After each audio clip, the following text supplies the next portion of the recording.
Nigeria's inflationary trend has been in the news lately, and for obvious reasons. Like an ant-infested firewood, it is eating deep into the Nigerian economy, causing enormous concerns. Figures from the latest National Bureau of Statistics, NBS, released on Tuesday, confirms that Nigeria's inflation rate surged to 24.08% in July from 22.79% in the previous month.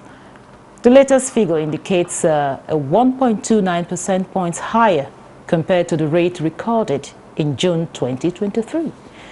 And according to the NBS, the year-on-year basis was 4.44 percentage points higher compared to the rate recorded in July 2022, put at 19.64%. From the National Bureau of Statistics report, the increase in the country's inflation is not unconnected to the impact of government policies such as the removal of subsidy on petrol, increase in import costs, and the general upsurge in cost of production, among others. Apart from these factors, the unification of all segments of the forex exchange FX market by the Central Bank of Nigeria is also a force that cannot be ignored. However, experts are quick to say that these are all efforts to engender transparency in the markets and boost investors' confidence. A breakdown from the Consumer Price Index suggests that food and non-alcoholic beverages, water, electricity, gas, clothing, as well as transport, among others, were the highest increases recorded. What are the implications of the latest inflation rate to Nigeria's economy? And what should be done to check the rising trend of inflation in the country? This is our focus on Nigeria Today. I am Eucharia Clinton. Welcome.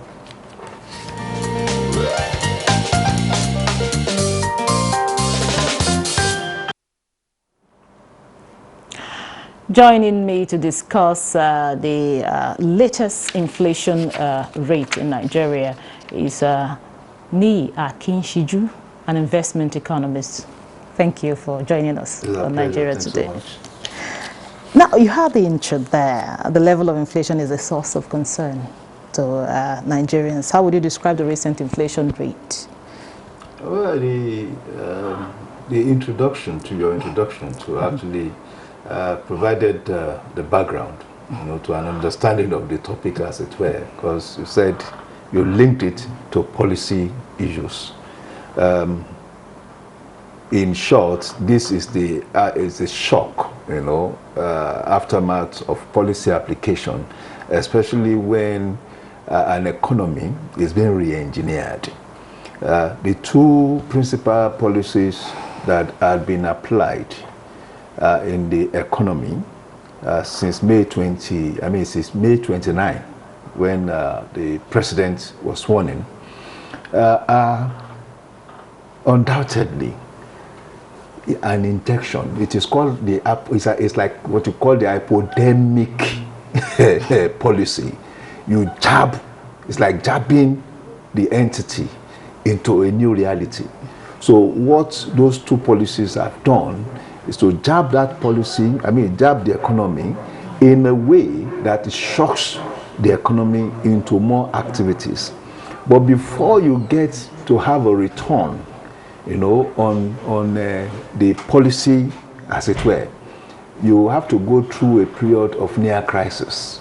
So I think for me, this is the initial level of crisis that the economy would have to contend with, because it is undoing what used to be a balm on the economy, artificial balm on the economy. And of course, that artificial balm had not also led to a growing economy over the years.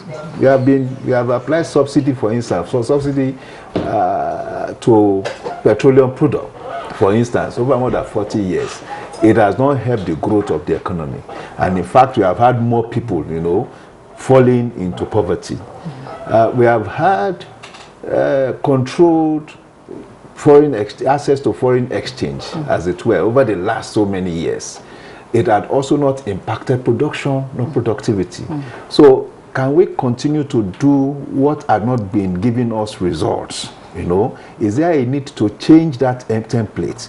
But of course, in changing that template, there will also need to be some form of intervention going forward. I think this is what we'll be talking about. What is government doing to intervene?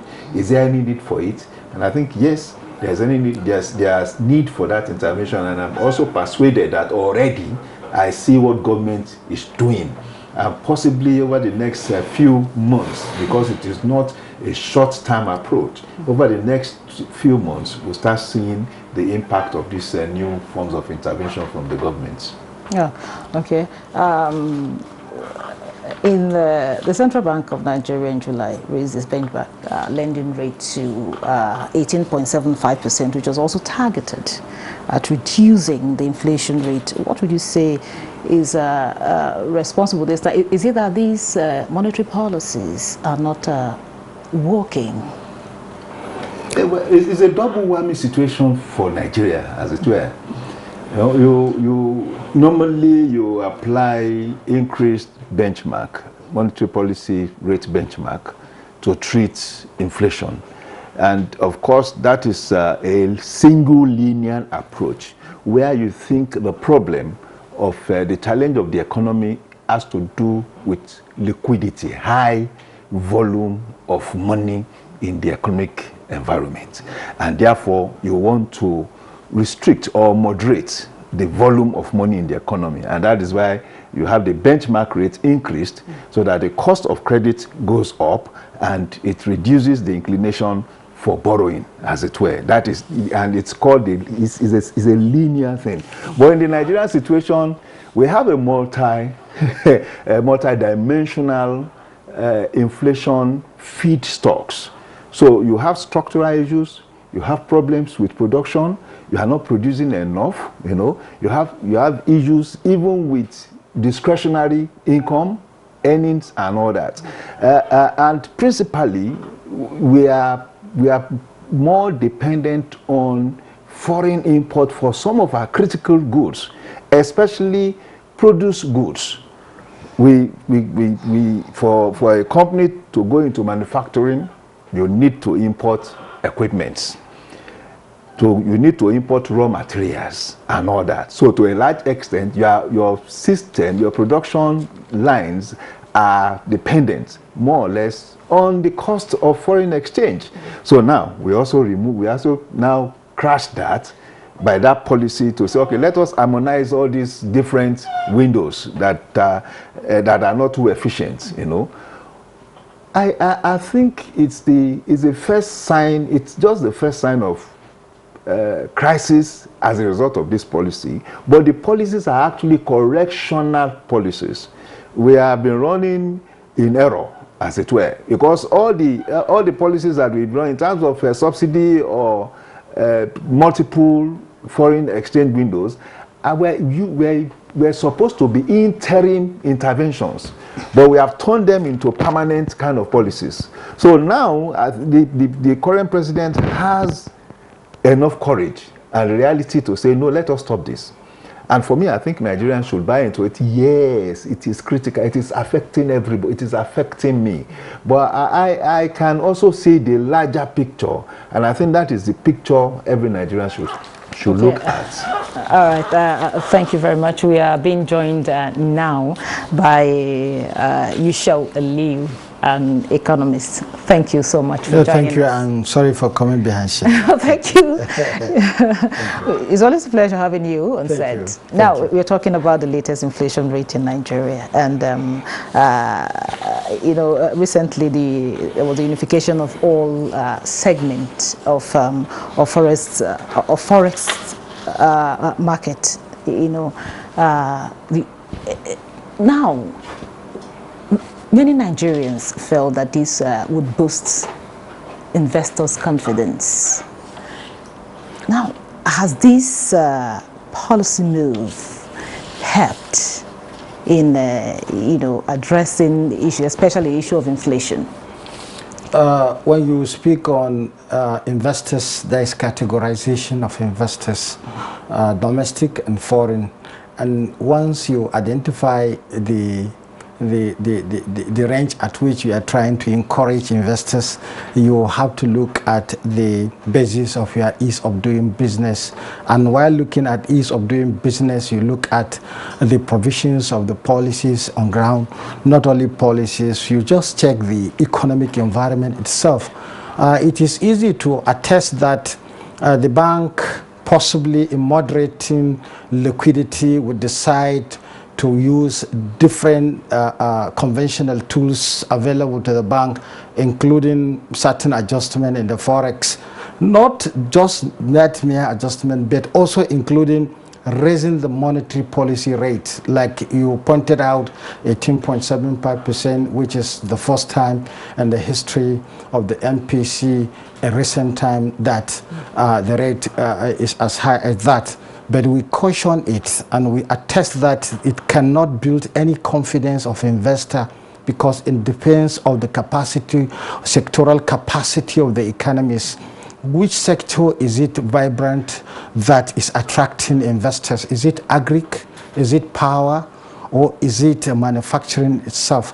These are known to the Bureau of Statistics. They have identified several factors relating to this, but it's not yielding result, and it cannot yield results because you have special economic zones you have identified, you have established investors laboratory where under the economic recovery's growth plan, where you intend to have a maximum benefit from investors.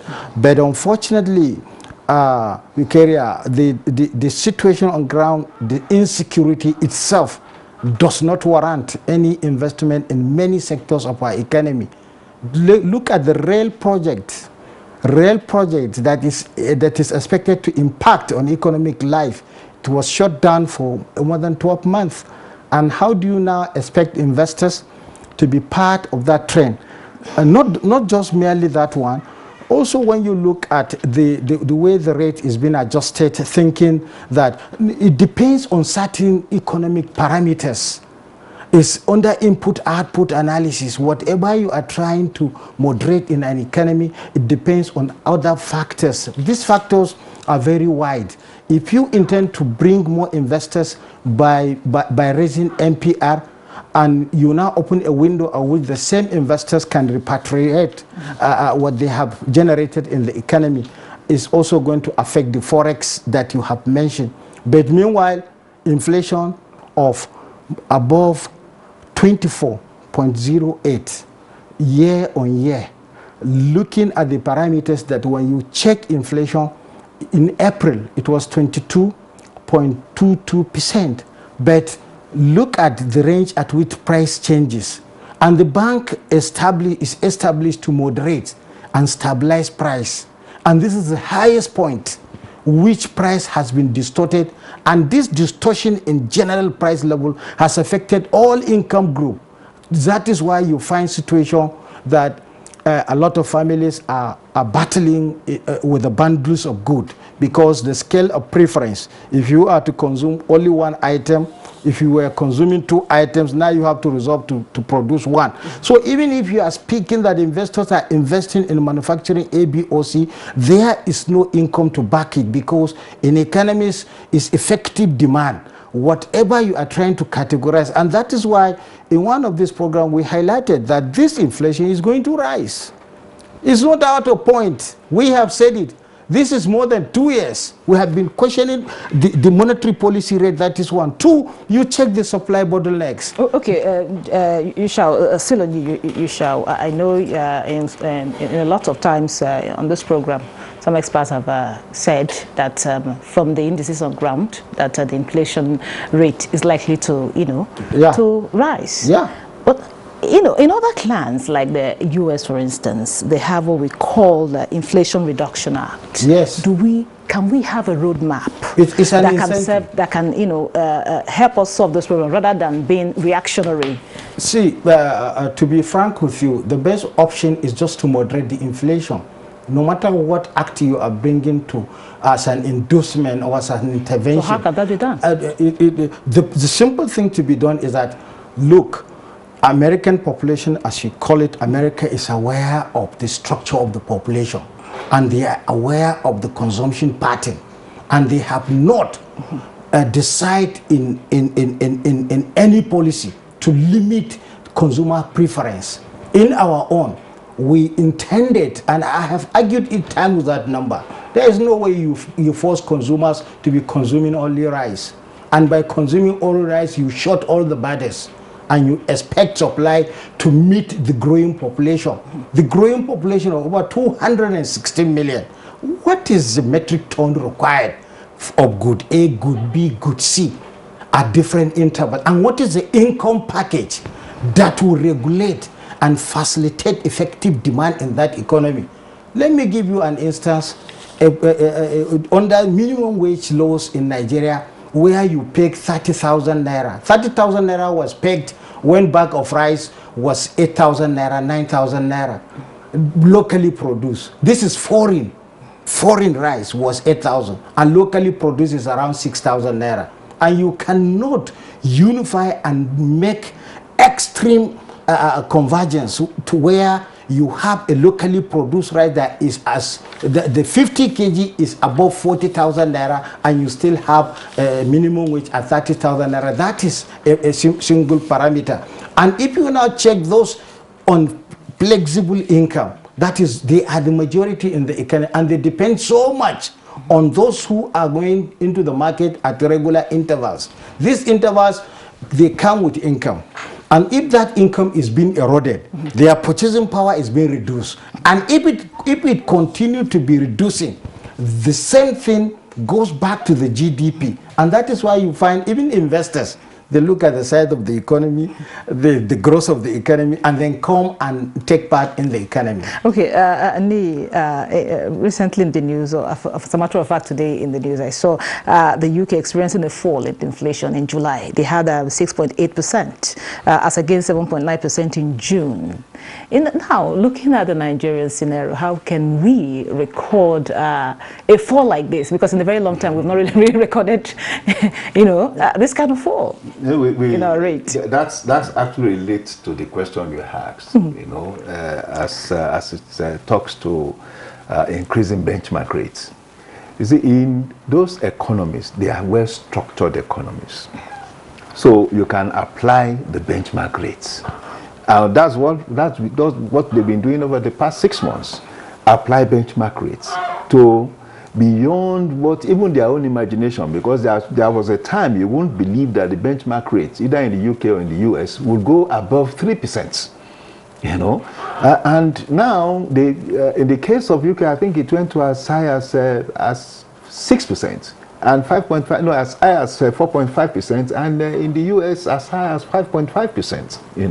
So, but you can use that mechanism to control price movements in that climate. But we are still a developing economy, unfortunately. And to that extent, we are not only suffering from liquidity in the system, we are also suffering from cost push inflation. Because for every form of productive activity that we go into, we don't have direct control over it.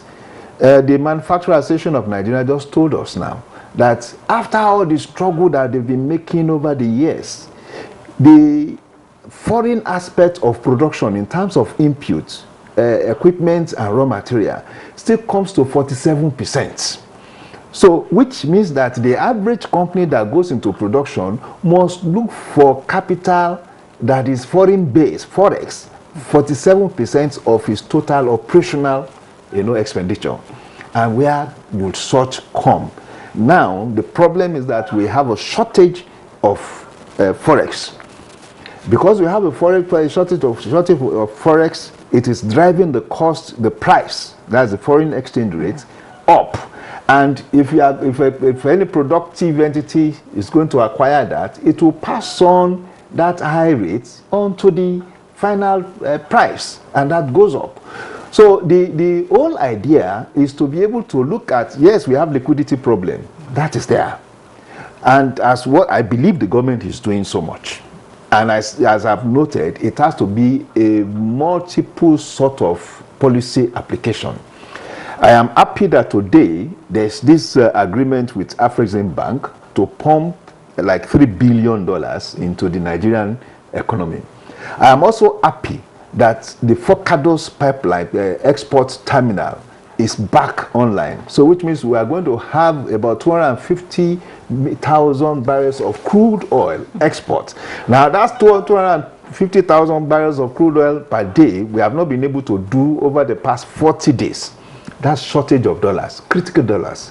Now our benchmark, our budget benchmark, we go to our budget benchmark was 1.6 million barrels a day. We have only been able to do an average of 1.29 barrels a day. That is shortfall in our earnings. So if we are able to boost production to that level in the short term, we increase the inflow of capital, the inflow of forex rather, into the system. It will help reduce the costs of foreign transaction, forex. And perhaps more important, we are now able to diversify the earnings capacity in terms of exports of the economy. We would have more income, more forex earnings. So to a large extent, it is still the base of this policy application. And no matter how we want to argue it, the important thing is to look at the challenges of how do we get cheaper forex going forward? How do we have domestic capability to produce our petroleum products, especially the PMS, that will not have this, that we can stall this multiplier, effects on petroleum product price increase. Now you shall we'll talk so much about figures and all of that. Now the ordinary man on the street is almost very difficult to feed. Yes. Now the prices of food and other commodities keep rising. How do we address that? We can address that by quickly checking the PMS pricing policy. And we can check it. I have said it time with that number, that it is true that subsidy has to go. We are proponent to that. But at the same time, because it's not the fault of the common man that this product is not refined within the economy, because of commonwealth issue, this common man deserve what the central bank said in 2014, people's oriented central bank. And what is people's oriented central bank? You must create a window. Now, before today, it was direct sales, direct purchase by NNPCL. But with the new Petroleum Act, now a group of entrepreneurs have been examined and they are given license to import. This group of individuals, in an attempt to moderate liquidity, to moderate inflation, there must be a window at the import window. That import window will now create an opportunity by these importers for a price to be pegged and central bank augment with the stabilization fund so that you can moderate this inflation, so that the multiplier effect of that PMS can be checked. That is one angle. The second angle is that anytime laws is made by household, there is need for compensations. Government has to come out with the quick policies to compensate certain group. I call them income bracket. This income bracket, it has to do with those on fixed income, those on flexible income, and those who are autonomous in nature, autonomous consumers. Each you have certain role to play. For the fixed income, you make adjustment in the fixed income. For flexible income earners, you check their operational capacities and give them incentives. For autonomous consumers, that is consumers who are consuming without income, meaning they are dependent, government has to come in as quickly as possible from the state, the local government, and the federal government. Thank you so much. I know if you give me the time, you keep on going. I know there's still a lot to talk about it, but this is where we'll draw the curtains for today. But before we do that, a very big thank you to Yishao Aliyu, an economist. Thank you so much for your time. And also Ni Akinshiju, an investment economist. Thank you so much for your time. As always, thanks so much. And to our viewer, thank you for always being a part of this. Don't forget, Nigeria Today is weekday Saturdays at 7:30 p.m. on NTA News 24. You can watch this and other episodes on www.youtube.com/NTA News 24 Hub. Once again, thank you for watching. I am Ikaria Clinton. Goodbye.